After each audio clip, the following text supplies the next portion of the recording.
청와대 하명 수사. 아, 이거 네네. 윤석열이가 완전히 조작한 수사거든요. 그렇죠. 완벽히 조작한 수사. 일명 문재인 청와대 하명 수사. 요걸로 이제 무려 13명 기소했어요. 네. 근데 5년 7개월 만에 거의 대부분 무죄 결론이 났는데 그렇습니다. 그 사이에 실제로 아. 돌아가신 분들이 계시다는 거예요. 예. 그 부분에 대해서만 조금 뭐 가장 잘 알고 계실 테니까 좀 짚어주시면 좋을 것 같습니다. 얼마나 이 검찰권의 남용이 얼마나 무섭고 얼마나 폭력적인지를 알 수 있는 대목입니다. 네. 제가 참 이거를 잊어버리려고 해도 잊을 수 없는 이유가 이 사건으로 이제 유명을 달리하신 분들이 있고 그분들이 참 힘없이 이렇게 어찌 보면 검찰의 그 무도함 앞에 그냥 쓰러져 간 거 사건이 돼 있어서 너무 좀 마음이 아픈데요. 우리 저 변호사님 두 분은 잘 아시겠지만 검찰이라는 데가 지들이 어떤 타겟을 설정하고 사냥을 시작하면 그 과정에서 희생되는 어떤 사람들의 삶에 대해서는 아무런 그렇죠. 관심이나 배려가 없습니다. 없어요. 그리고 네. 그 사람들의 인생이 어떻게 망가지든 지들이 원하는 진술, 지들이 원하는 방향 뭐 이것만 되면 되거든요. 맞습니다. 그러니까 그거를 하다가 우연히 이렇게 하다 보니까 이런 피해도 생기더라가 아니에요. 네. 그런 사람들을 일일이 불러가지고 압박을 해가지고 그런 선택을 하게 만든단 말이죠. 그러고 나서 윤석열 같은 놈이 하는 얘기가 아니 뭐 잘못한 게 없으면 왜 그러냐. 맞아요. 그렇게 얘기했어요. 있다고 실제로. 얘기를 합니다. 네. 앞으로 우리가 수사기관이 이제 개편이 될 것 같은데 그때 되면은 이런 상황이 생기면은 절대로 이 부분에 대해서는 그대로 놓치지 말고 반드시 감찰을 해서 억울한 죽음의 이면을 밝혀야 된다는 생각을 먼저 말씀을 드리고요. 예. 저희는 울산 사건이라고 많이 표현을 했는데 이제 청와대 하명 수사 사건 이런 식으로 이제 언론은 프레이밍을 했죠. 어제 그제 그 잘 설명을 해주시던데 이게 황운하 의원을 당시 울산 경찰청장을 타겟으로 한 고래고기 사건으로부터 이게 출발을 하죠. 그러다가 갑자기 울산 시장 사건으로 연결이 되고 느닷없이 청와대 모든 인사들과 심지어 대통령까지 타겟으로 하는 수사가 이어집니다. 이게 조국 장관에 대한 그 표적 수사하고 다 이렇게 이어지는 거죠. 네. 그러니까 아이템이 애초에 윤석열이가 주가 조작, 뭐 사모펀드 이런 걸로 시작했다가 안 되다 보니까 이거저거 막 갖다 붙이잖아요. 그래서 그것도 불안하니까 이제 이 무슨 그 얘기들은 다 민정수석이 되기 전부터 있었던 일들이고 하다 보니까 권한 남용 무슨 부패 이렇게 몰기가 좀 애매한 점이 있었거든요. 그러니까 이거는 직권 남용이나 부패 정치적인 뭐 공작 이런 걸로 만들어서 더더욱 이제 프레이밍을 강화하려는 그런 차원에서 이루어졌는데 제가 당시에 공직기관 비서관으로서 이자들이 그 울산 사건에 대한 어떤 하명 프레임을 제기를 했을 때 그게 사실이라면 그러니까 청와대가 불법적으로 지방선거에 개입해가지고 시장 한 사람을 당선시키기 위해서 움직였다면 그건 공직기관 비서관이 반드시 규명을 밝혀야 될 일입니다. 그건 네. 내부에 그 관련된 청와대 그렇죠, 사람들이 그렇죠. 움직였다면 네, 그렇잖아요. 그렇죠. 그리고 얘들의 시나리오에는 청와대 민정수석실 특히 민정비서관실이 각종 정보를 수집하고 또 그거를 경찰청에 하명을 해서 그 경찰청이 울산에다가 보내가지고 김기현에 대한 수사가 시작됐다 뭐 이런 식의 모양을 만들었거든요. 그렇습니다. 근데 김기현에 대한 수사와 고래고기 사건 수사는 아무런 관련이 없는 거예요. 네. 김기현이가 고래고기를 갖다 팔아먹은 것도 아니고. 네. 근데 갑자기 그게 같이 붙은 이유는 네. 그 건축비리였습니다. 그거는 순전히 황운하를 잡기 위해서 그런 겁니다. 그렇습니다. 그 황운하를 왜 잡으려고 했느냐?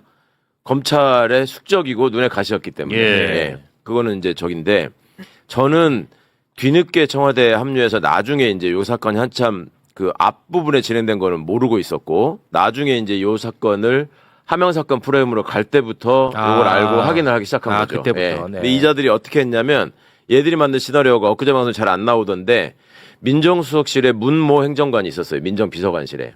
이 문 행정관이 울산 그 부시장을 지낸 송병기 씨하고 서로 연락을 주고받으면서 이 사건을 만들어 갔다. 그러니까 선거에 개입하기 위해서 만들어 갔고 그 과정에서 문 행정관이 송병기 시장에게 각종 지시를 했고 이런저런 정보를 수집해서 알려달라. 그리고 그거 모아진 거를 경찰청에 보냈고 그 경찰청에서 울산에 내려가지고 김기현을 타겟을 해가지고 한 거다라는 식의 모양을 만들려고 했어요. 네. 그러니까 이거는 당연히 제가 확인해야 될 일이었고 그렇죠.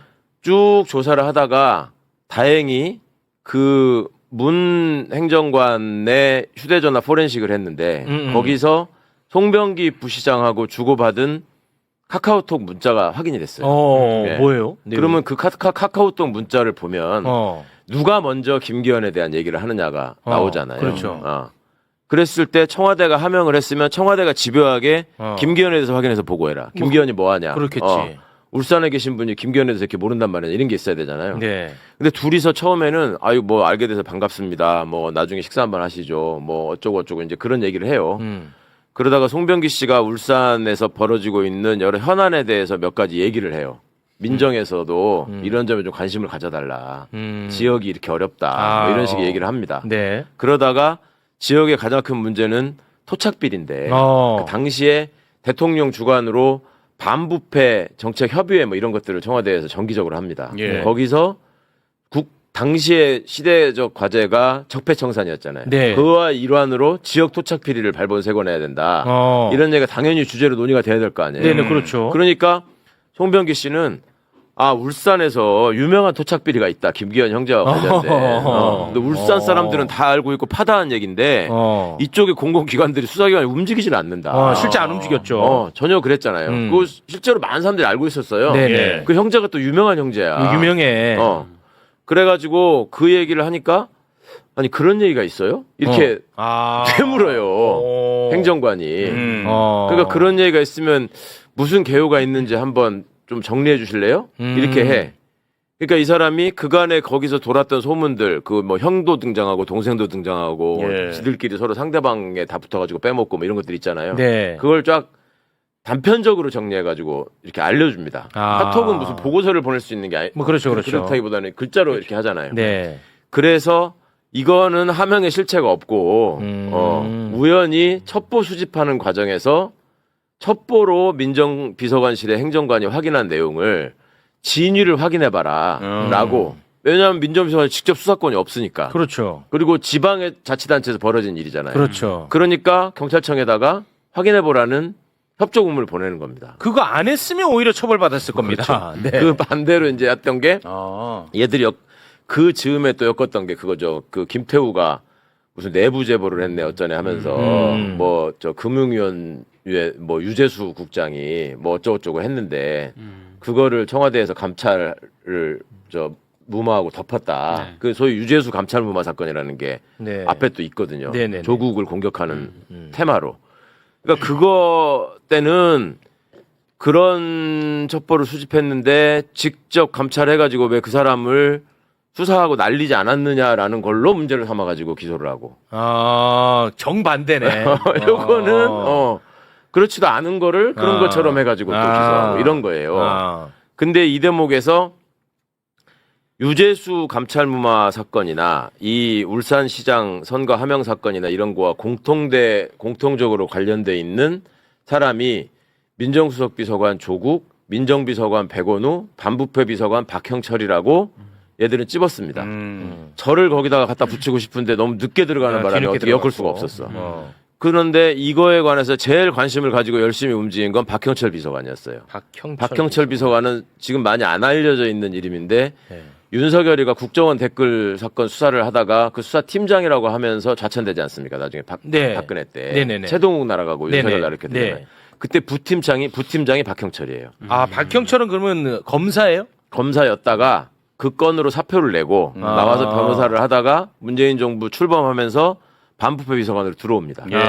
검사 출신. 그래서 결과적으로 지금 이제 되새겨 보면 윤석열의 충실한 빨대 역할을 했죠. 박형철이 청와대 안에서 벌어지는 모든 일들에 대한 빨대 역할을 하고 그 다음에 윤석열이가 추후에 벌이게 된 여러 가지 공작적 사건의 설계자로서 참여를 하죠. 그러니까 윤석열이가 여러분 지금 보시는 것처럼 그런 거를 일일이 세밀하게 이게 확인하고 만들 수준의 사람이 아니잖아요. 그렇지. 그 밑에 똘마니들이 있는 거거든. 네. 그게 이제 윤석열 똘마니들이 그 윤석열 라인이라고 해가지고 윤석열 때 출세한 놈들이 거기 쫙 있어가지고 이렇게 만들면 됩니다, 이렇게 만들면 됩니다 하는 게 쭉 있는 거고 거기에 이제 행동대장급인 게 한동훈이가 있는 거고 그러니까 김건희가 한동훈이를 정말 황당하게 생각하는 거고 오늘날의 그 모습에 대해서 그리고 검찰 안에서만 있어서 가지고는 목표를 달성하기가 어렵잖아요. 얘들의 목표는 쿠데타인데 네. 그럼 그 안에 심어놓은 놈이 하나 있어야 될 거 아니에요. 그게 박형철이야. 박형철이야. 근데 이게 어떻게 해서 제가 아이고. 지금 이런 식으로 단정적으로 말씀을 드리냐면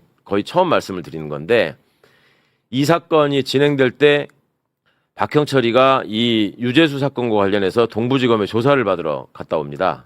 근데 그 전에 유재수 사건은 특별감찰반, 반부패 비서관 산하에 있는 특별감찰반이 했던 저기 첩보 수집이라는 거고 그 특별감찰 반원 중에 하나가 김태우였어요. 근데 그 김태우가 본인의 그 여기저기 다니면서 이게 지가 특별감찰관 소속이라고 하면서 여기저기다가 지가 사무관 승진해야 되니까 뭐 자리를 만들어라.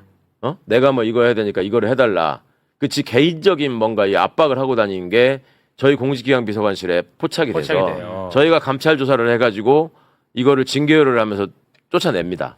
그거에 앙심을 품고 이게 이제 시작이 되는 거예요. 그렇게 되구나. 그러면 쟤네들의 입장에서는 여러 가지로 제가 껄끄러운 존재인데 지들 똘마니 김태우가 또 잡혀가지고 저희한테 조사를 받고 쫓겨났잖아. 네. 그러니까 또 이제 저하고는 또 원수 시간이 또 되는 거지. 그게 되는 거죠. 그런데 그 와중에 특별감찰 반원들이 먼저 가서 조사를 받고 이게 다 검찰에서 온 친구들이 대부분이에요. 특감 반원들은 국세청 직원도 있고 경찰 직원들도 있고 한데 먼저 가서 얘기한 것들은 다 검찰 직원들이야. 그 다음에 특별감찰 반장이라는 이인걸이라는 또 검사 출신 저희가 있었어요. 우리 선임행정관이. 이인걸이가 가서 조사를 받고 그 다음에 박경철이 갔다 오는데 그 다음에 그거를 주말에 갔다 왔는데 가기 전에는 그게 담당 검사가 주진우인가 이정섭인가 그랬어. 근데 가기 전에는 아유 뭐 그것들 뭐 제가 가가지고 다 설명하면 다 이건 정리될 사건입니다. 그러고서 다 법에 의해서 한 건데 그러고 갔다 왔더니 월요일 날 왔는데 얼굴이 썩어 있어. 그걸 너 왜 그러냐? 그랬더니 그 앞에 갔다 온 애들이 너무 구체적으로 얘기를 만들어 놔가지고 지가 거기서 어떻게 이거를 정리할 수가 없더라는 거야. 얘 이거 완전히 이상하게 이렇게 만들어 놔가지고 그래서 아니 너 자신 있다며 네가 다 한 거라며 그랬더니 뭐 형이 없었을 때라서 그런데 뭐 그게 뭐 하여튼 별일도 아닌데 이렇게 한다. 그러더니 수요일쯤 오더니 또 목요일 날 또 오라고 그런다는 거야 자기를 동부지검에서. 그래서 야 한 번 갔다 와서 저 다 끝났다며 그랬더니 아니 또 오래요. 그래서 당연히 그 사건 때문에 가는 건 줄 알았죠. 나중에도 다 그 사건 때문에 갔다 온 줄 알았어요. 추가 조사를 위해서. 네. 근데 이 사건이 진행되는 와중에 검찰은 제가 중간에 이 조사 결과를 발표하면서 내가 내부적인 전산 자료나 이 사람들의 개인적인 어떤 정보 제공 동의를 받아가지고 다 확인을 했는데 하명이 아니고 오히려 반대로 된 일이다라는 거를 춘추관에 가서 브리핑을 합니다. 네. 그러니까 완벽하게 지네들의 시나리오가 틀어졌잖아요. 네. 그러니까 대검이 엄청나게 당황하고 있다는 보고가 올라와요. 그러고 나서 박경철이가 제 방에 오더니 굉장히 조금 뭐랄까 좀 머쓱해진 얼굴로 형이 그렇게 해서 확인해서 이게 다 아니면 그러면 황운하만 잡고 끝내야 되겠네요 이래. 와. 당시에. 대놓고 얘기를 하는 그래서 거야. 야 이게 황운하를 잡고 끝낼 일이 아니잖아 이거는. 왜 황운하가 여기 갑자기 끼어가지고 연결이 되는 건데. 그러니까 얘네는 고래고기 사건이건 이 울산시장 사건이건 다 황운하가 소위 친문 경찰관으로서 네. 의도적으로 울산청장으로 우리가 보내가지고 거기서 이 사건을 만든 거다라고 하고 싶었던 거예요. 그렇지. 네. 네. 근데 이제 그런 게 기초부터 다 어긋나니까 황운하가 그러면 직권남용을 한 거 정도로 정리를 해야 되겠다. 네. 일단 그런 얘기가 있었어요. 그러다가 그 다음에 이제 그 고래고기 사건과 관련해서 울산이 시끄러우니까 그때 무슨 일이 있었냐면 조금 짧게 해야 될 것 같아요. 네. 지금 우리 다룰 뉴스가 너무 미안해요. 많거든요. 네. 민정비서관실의 행정관 다른 사람이 백 수사관이 있어요. 검찰에서 왔던. 이분이 울산에 가가지고 고래고기 사건에 관한 내용을 확인한 적이 있습니다. 그러니까 이 사람이 그러고 나서 파견 기간이 끝나가지고 검찰로 복귀를 했어요. 이 사람을 불러가지고 울산에 너 왜 갔냐? 민정에서 보내가지고 저 선거 개입하고 그 관련 사건 내용들 저기다가 다 만들어서 정리해서 네가 던져주러 간 거지. 이렇게 압박을 시작한 거예요. 백모라는 분한테 다 네. 이 덮어 사람이 씌운 거예요. 검찰 수사관으로 복귀를 했거든요. 그것도 동부지검에 근무를 했어요. 그래가지고 이 사람을 압박하기 시작해. 그러니까 이분이 견디다 이 사건을 이제 동부에 있던 거를 울산 팀을 올라오게 하고 해서 수사를 하다가 중앙으로 또 끌고 갑니다. 윤석열이가 사건을 키우기 위해서. 맞아요. 그 와중에 중앙지검에 출석을 하라고 하니까 그 전날 이분이 목숨을 끊습니다. 그러면서 아들에 대한 기대가 되게 컸어요. 아들이 공부를 잘해가지고.